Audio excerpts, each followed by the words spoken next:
video coming out in the future, hopefully, about a product I've been testing also instead of epoxy. And I gotta tell you, I really like it a lot. And I'll show you at the end of this video a little bit more about it. But I'm not going to tell you what it is, and I'm going to have to do some testing with it before I put that video out. I wanted to tell everybody about some testing I did trying out some different sealers to use as color protectants for your thread when you're doing your rod building. And from this point on in the video, I'll usually refer to color protectant just as CP, just to shorten it up a bit. So I tried 4 different products, and all of these should work as a CP. The main purpose of it is to seal the threads off so they can't soak up the epoxy or lacquer you use to finish your wraps. That allows the thread to retain its color without going translucent. And of course, you can always buy pre-treated thread that retains its color if you choose to go that route.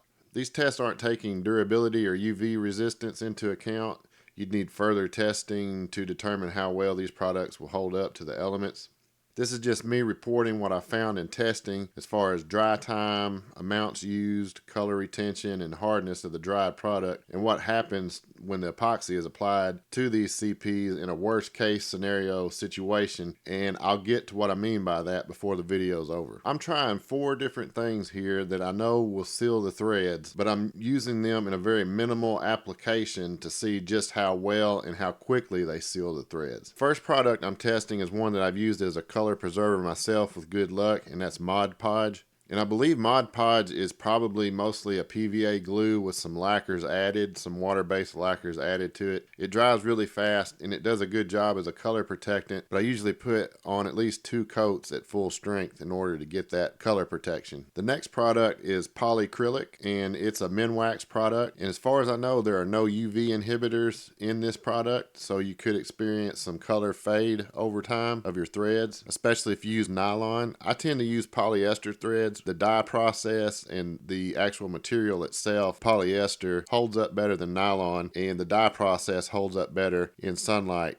and UV rays don't affect it as much. So I usually use polyester myself. All this testing is done with nylon threads. I'm doing nylon threads because that's what most people use, and also I want to keep the test results consistent by using the same thread throughout. The next product is a spar urethane. It's a water-based spar urethane that Minwax puts out. It's the only product of these 4 that actually has UV inhibitors in it. So if minimal color fade is really important to you, you'll probably want to stick with a water-based spar urethane. They have UV inhibitors, so that will actually help preserve the color of the thread from fading due to UV light. And the 4th one I'm going to try, I haven't tried this before. I saw it's an interesting looking product. I thought I'd give it a shot, and that's Elmer's clear glue.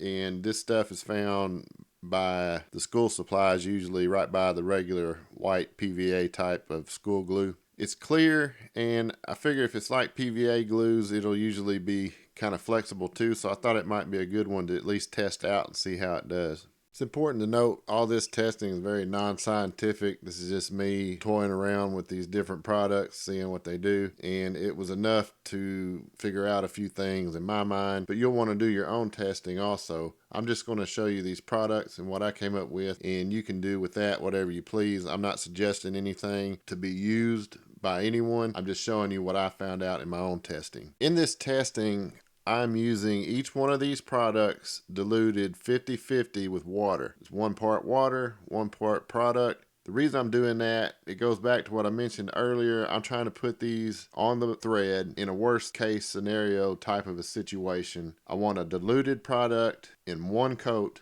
and just to see how much that product does in its diluted state. And I think that will give me an idea of how to best use the product. If I can test it out in the worst way possible, I can see what its performance is in that and adjust the ratio of mixture, or even just using it straight, and how many coats I want to use from there. The first thing I wanted to look at was the dry time. I'll just rank those from best to worst. Fastest being the best in my mind is Mod Podge, and it dried faster than any of the other 3 products that I tried. Polyacrylic dried the 2nd fastest, spar urethane the 3rd fastest, and the clear Elmer's glue was the slowest drying one. Next I want to look at UV resistance. The spar urethane is the only product of the four that claims any sort of UV protection, so it would have to be ranked number one. I'm going to just rank Mod Podge second just because I've used it for a long time now. As you can see on this bottle here, I've been using this one for several years. It's the same original bottle I bought when I first tried it. I've used it on several different rods, and I've never had any sort of color fade. I use polyester threads, and that might have something to do with that also. The other two products, I don't know anything about how well they'll do in UV light. They don't claim any sort of UV protection, and I've never tried them for any extended length of time, so I don't know how well they'll hold up under UV light conditions. The third thing I wanted to look at was how true to the original spool color of the thread each of these wraps in the different products looked once the product was dried on the threads. I chose to use white thread and a dark rod blank because it's going to show a lot of bleed through if there is any, and the product itself will tend to darken the threads a little bit as well. The wrap in the middle of these 5 wraps has nothing on it. So that's the true color of the thread. And just looking at these, it's going to be hard to see in pictures or video clips, but looking at them with my own eyes, live and in person, very clearly the Elmer's clear glue is the closest to the original color. The second closest would be the Mod Podge, then the polyacrylic, and then the spar urethane. The polyacrylic and the spar urethane are very similar looking in the can, and when they dry, they're very similar looking as well. They darken the threads a little more than the other two products. The clear Elmer's glue is almost dead on to the original color, and that's promising in my mind. I'd like to try this out some more and use it in thicker coats and see how that goes. Mod Podge always darkens the thread a little bit, but once it's dry, if you get enough of it on there, it does a really good job of sealing the threads also. Now I wanted to look at the hardness of the dried CPs. The polyacrylic was the hardest by far. It's very tough when it's on there. It's more similar to dried epoxy than the rest of them. The Mod Podge is not super hard. The spar urethane is somewhat tacky and flexible, but the Elmer's clear glue is the most flexible of all of them, and it's also the softest of the bunch. Now let's get back to this worst case scenario type of a testing environment for these color protectants, and also take a look at how they do with epoxy finish. All the test wraps were done with nylon thread that is a similar diameter to size D rod wrapping thread, although it's not technically rod wrapping thread. It looks like it handles like it, and it's about the same size as well. When I did these test wraps, I didn't use a whole lot of tension on them. The wraps are unpacked and unburnished, which leaves small gaps between the threads. White was used as the thread color with a dark blank. Any bleed through that happens is going to show very clearly. The reason I chose to do a worst case scenario is because I wanted to see how effective each one of these were as a color protectant in a situation that is not good for the color protectant. I didn't expect these to work, and the results will show that that was the case. They didn't work as well as they could have. But it gives you an idea of which ones work better than the others when very little care is taken to ensure that they have a chance to do a good job. And I do believe all these will work if you get them in the best case scenario where your threads are packed like they should be and burnished like they should be, and you use enough of the product to do a good job of actually sealing the threads off. Also, I did a few other things to make sure that they had as little chance to be effective as possible. All of them, as mentioned earlier, were mixed at a 1-to-1 ratio with water to thin them. The epoxy itself was thinned using heat to make it as thin as possible so it would penetrate as much as possible. And the epoxy then acts as a lens to kind of project the rod blank also that's showing between the gaps, and it makes everything look darker, and you'll see blotchy areas and things where the sealer wasn't as effective. Those slight gaps from not burnishing and not packing your wraps will show up, and it'll also show how important it is to do those things as you're wrapping your rods, and it shows the importance of good technique as far as your wraps go. So the results from the epoxy test were that the polyacrylic had less thread soakage than any of the other products. Next in line would be the Mod Podge. Then the spar urethane and Elmer's glue were a tie for last place. And there was more thread soaking going on with those two products. I think if I were to use the spar urethane or the Elmer's clear glue, that I would use them in their fully concentrated form and I wouldn't dilute them.